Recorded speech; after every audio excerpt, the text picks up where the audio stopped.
Hey guys, so today just wanted to talk about a broken heart. And what I mean when I'm saying a broken heart is this idea of the heart, which is obviously we feel it physiologically inside of us when we say like our heart is broken, right? Because it's this pain.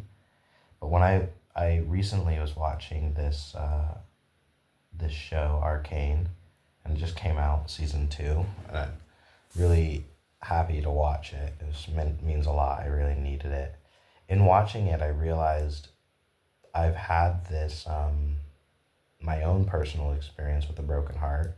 I think oftentimes we talk about relationships when we talk about a broken heart, but I think a broken heart can also be with those things that we love and we felt like we never really had a chance to experience and to really jump into life as we fully wanted it to be.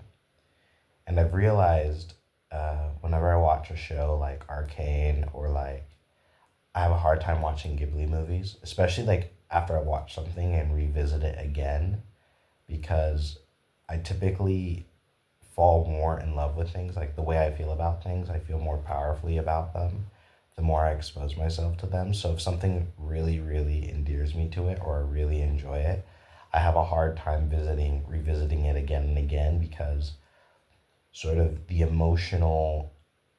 um, the emotional effect it has on me. There's it's really scary, you know? It feels really hard to indulge in something that makes me so happy. And I don't know if anybody else feels that. I used to have this thing that I would call happiness anxiety, which is this feeling of like when things are working out really well, feeling like it's all going to fall apart, and that fear is so intense. You'd rather just not experience the good thing because you don't want to experience the bad thing.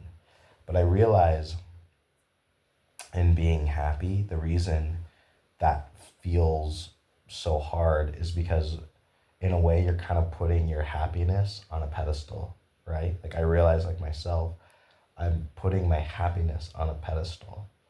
And I realize when you put your happiness on a pedestal or this thing that is so core to your own being as though it's separate from you, that's what breaks your heart, you know? That's when you start feeling that sense of separation, whether it's a person, whether it's an activity or a way of life.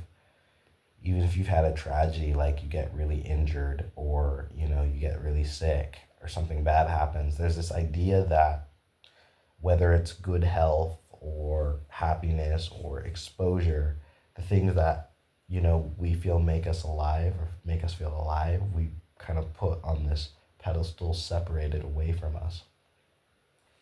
And I think that's what creates this sort of symptom of a broken heart. And something that I've been feeling recently is just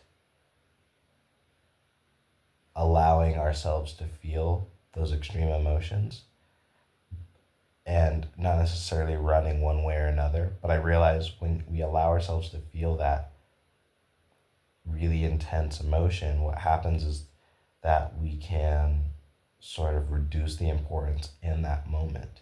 And then we actively begin to become one with whatever thing we've placed outside of ourselves, right? Whether it's a positive movie or a dream or a feeling or whatever it is.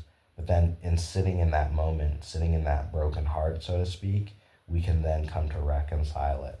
And I realize whether it's a failed relationship, not getting your dreams, or like not receiving your result, the reason we feel our broken heart is because we realize something was important to us.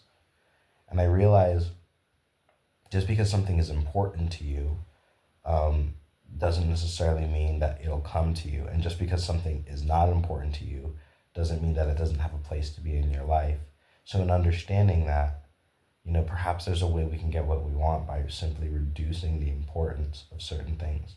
This is an idea that comes from a book I'm listening to called Reality Transurfing, and it's just something I've been thinking about recently. Was this idea that there's these beautiful things that are outside of us.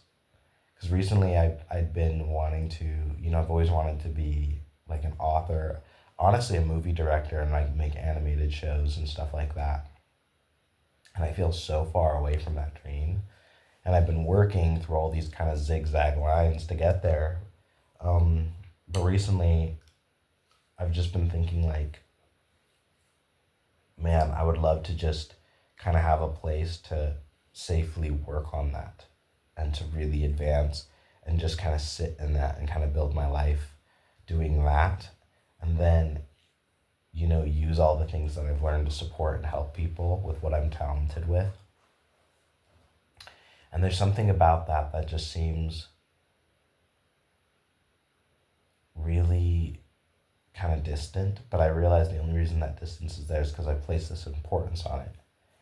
And so, and like when I feel that importance, like my heart breaks, but I've realized like, what if I just can sit in that and then just recognize that, hey, I can experience this right here, right now, and slowly allow the time to roll back. So that's my thoughts on a broken heart.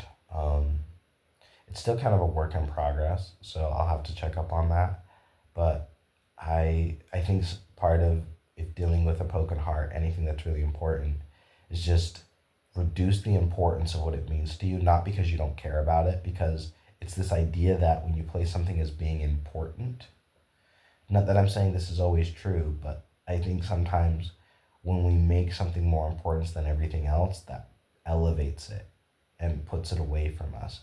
Versus when we reduce importance, it's almost a way of bringing it into us and allowing it to be there.